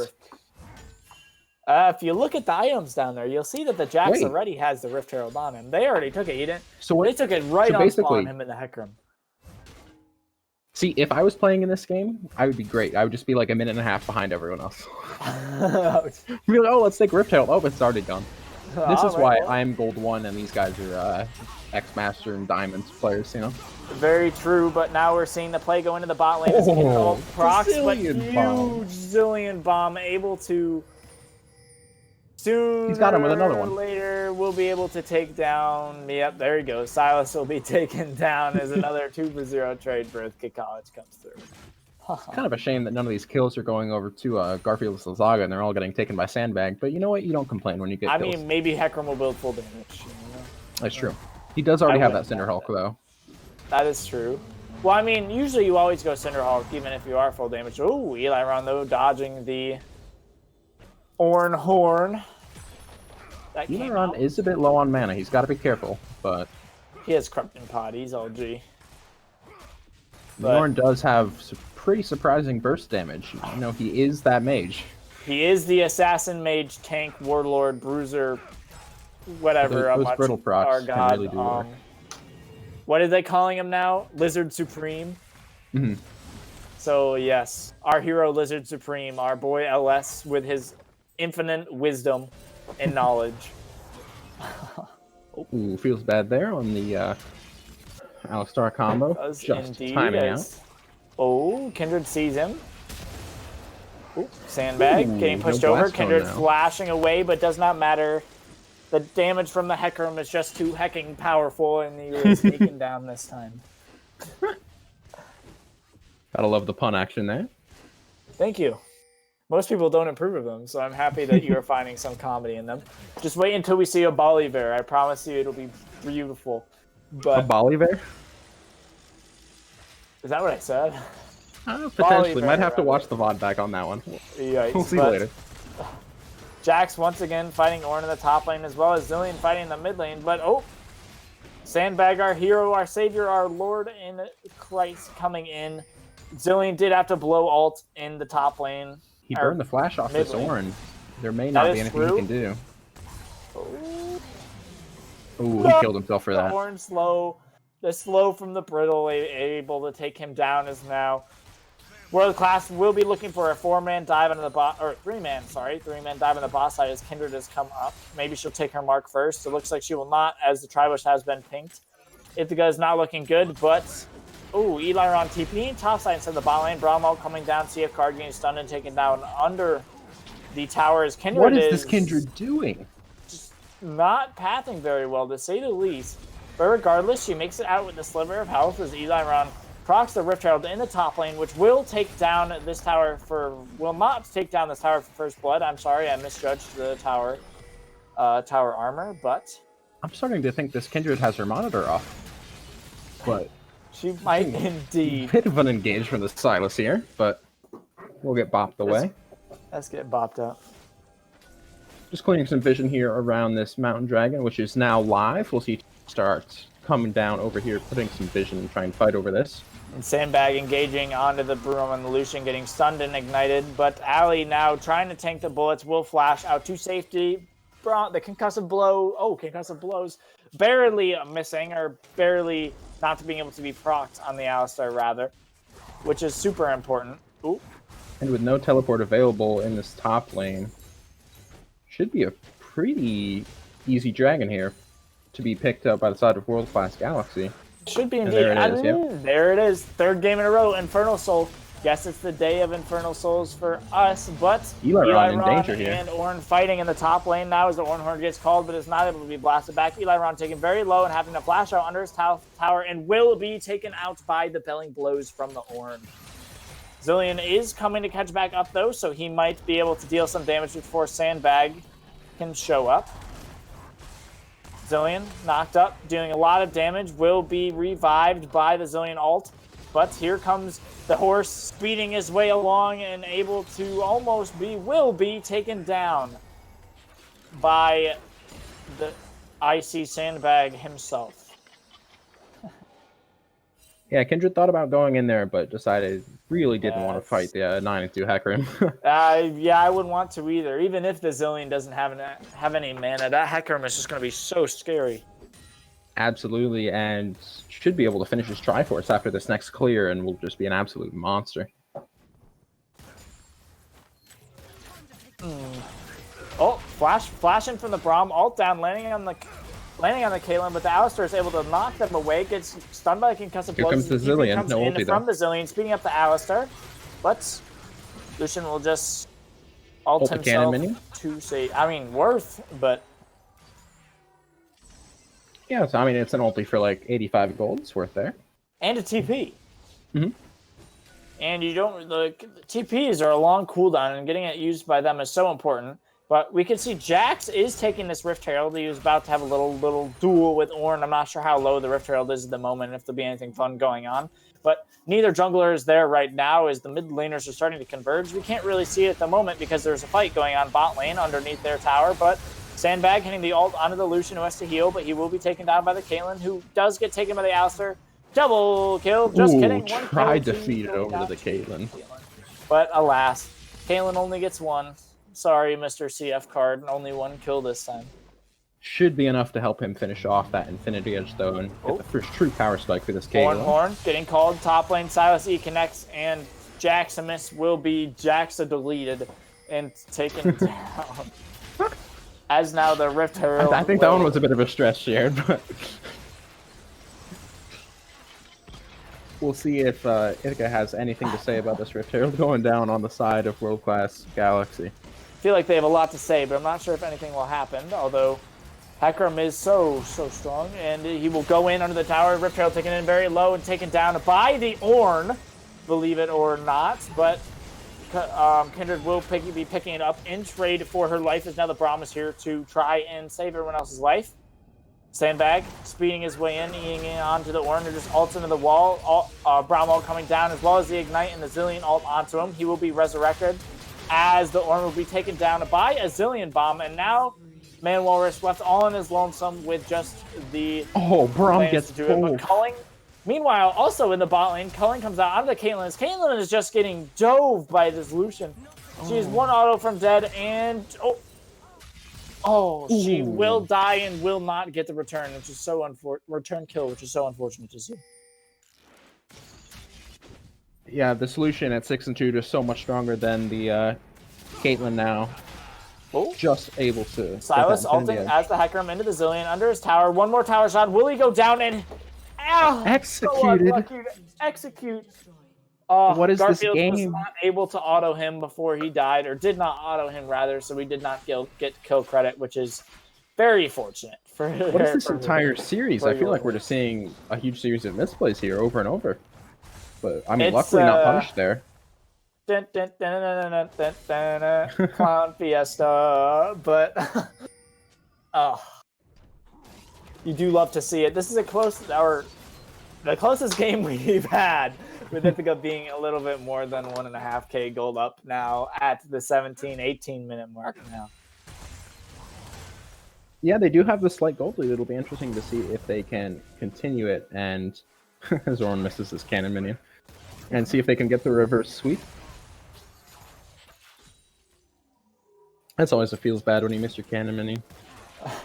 True. It is the biggest oofer, for sure. And this third dragon going to be going live in 10 seconds. Ithaca, despite being up gold, down 2 dragons, so they will need to try and stop this drag scaling. Indeed. As these dragon souls being so important. Fighting the top lane, not much is going to happen of it as Eliron's just going to jump over the wall, but now these teams are pressuring around the dragon, although it has not been started of it. Eliron going back into the Ornn, just kind of inting his way into it, but Kindred will be taken down. Ornn will be TPing down to the fight now, as it will be a 4v4 as the Kindred is already passed into the Death Realm. Culling coming out from the Lucianist gets stuck by Zillion Bomb and take it very, very low. Sandbag jumping in onto him and will be killing him. And Ornn will be booped, as well as the Caitlyn ult blocked by the Braum. Hecarim is taken very low. Ignite taking down the Ornn. Ticking. It looks like he will be surviving this time.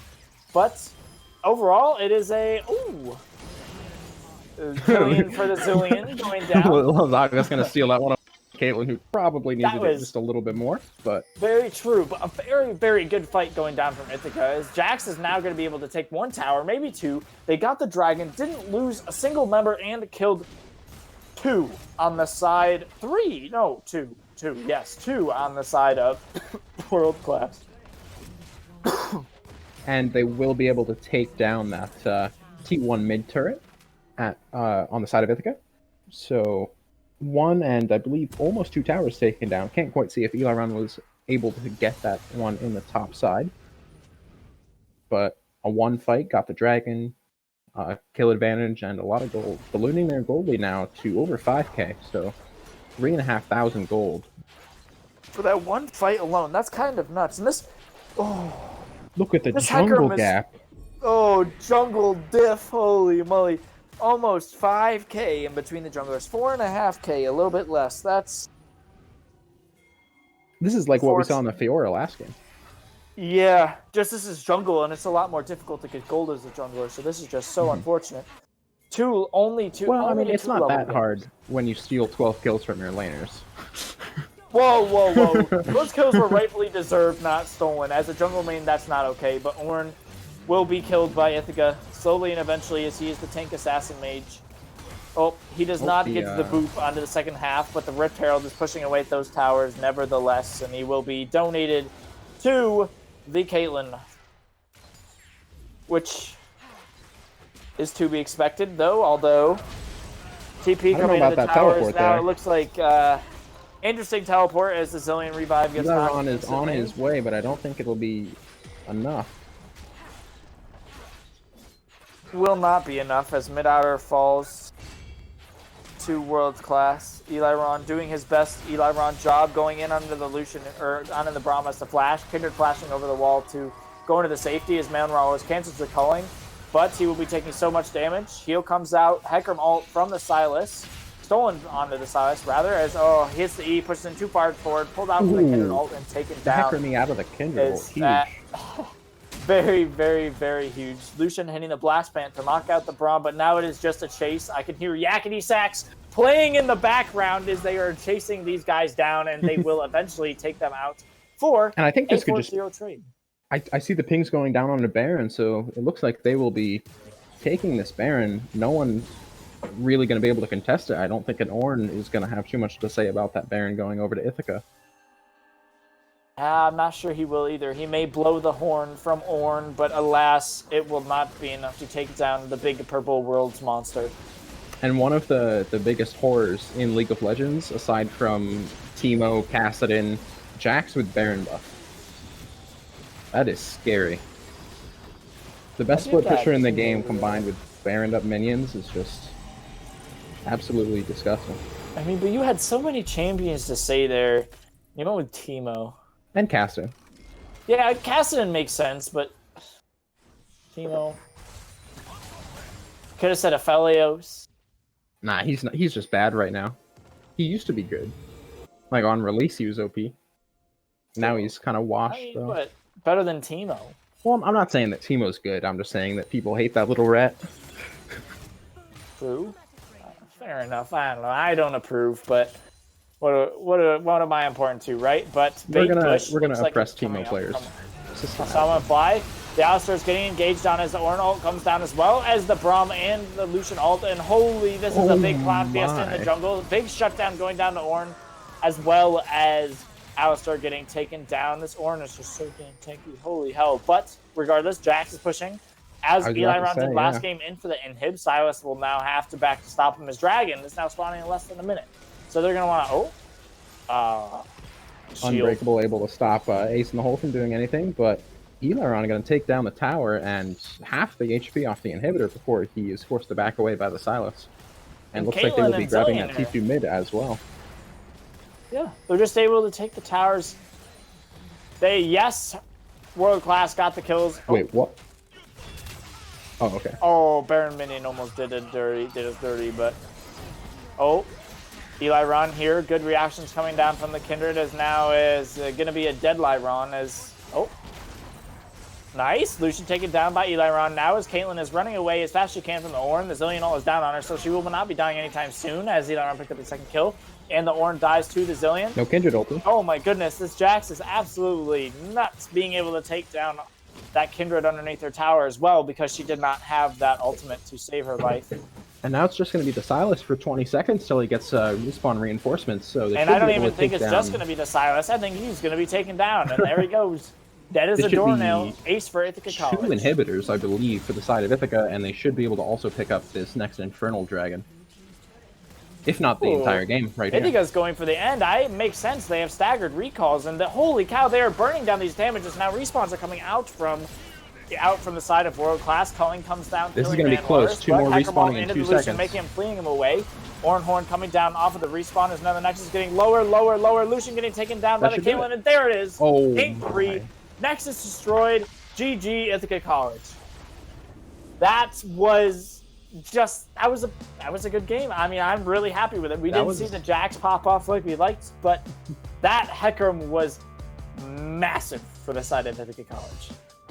Absolutely huge in this third game, and just an amazing series played by both teams here, able to complete the reverse sweep after a disappointing game one, we'll say.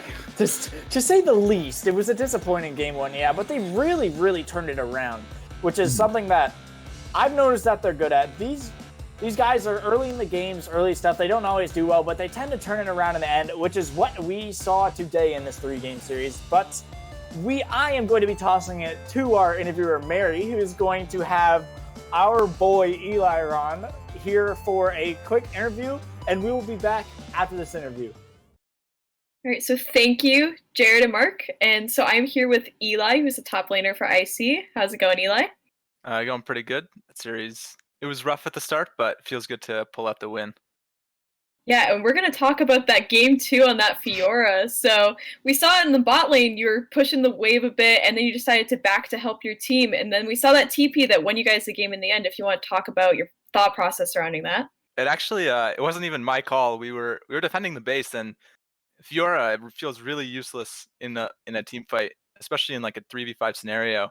And my jungler, Matt, he's just like, yo, you could TP an end. And I'm like, I could definitely do that. So I stepped back to make sure I didn't get canceled, and then I just went for it, and worked out.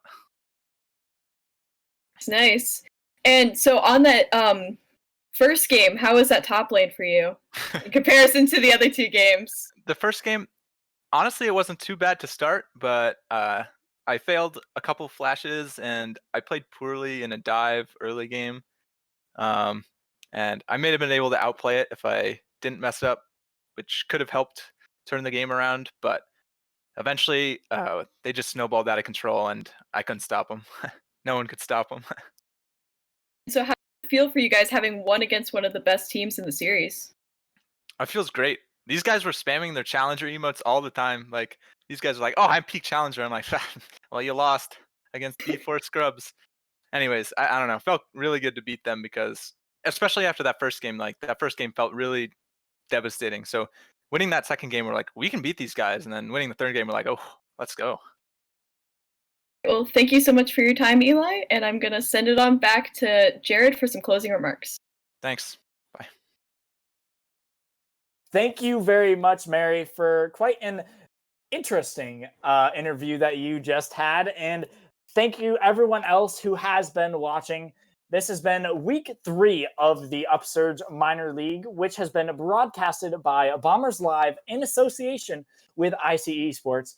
I have been your play-by-play caster and host, Jared Cameridian Anderson, here with my beautiful co-caster here, Mark Halachu Westwig. And this has been a great 3-game series between Ithaca and World Class Galaxy, with Ithaca coming on top after a reverse sweep 2-1. Have a good night.